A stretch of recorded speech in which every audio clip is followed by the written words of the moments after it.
নারীরা যত চালাক, চতুর, চপল, উপস্থিত বুদ্ধি থাকুক না কেন, সংসার, স্বামী, সন্তানাদির প্রতি তাদের দুর্বলতা সবসময় থাকে এবং সংসারের প্রতি তারা অনুগত বটে।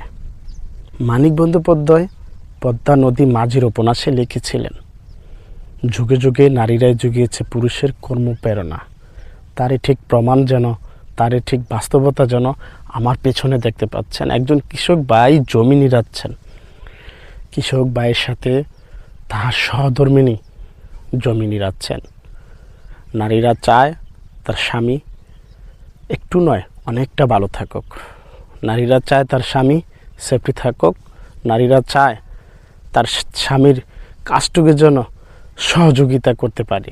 নারীরা চায় স্বামী যখন বাসায় আসবে, স্বামীর কী লাগবে সবার আগে উপস্থিত করে দিতে পারি।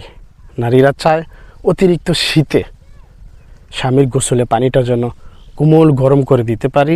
নারীরা চায় অতিরিক্ত গরমে ফ্রিজ থেকে কোমল পানি এনে দিতে পারি, ঠান্ডা পানি এনে দিতে পারি। তারই প্রমাণ কৃষক ভাইয়ের যে স্ত্রী রয়েছেন, কৃষক ভাইকে সহযোগিতার হাত ছায়া হয়ে বাড়িয়ে দিয়েছেন।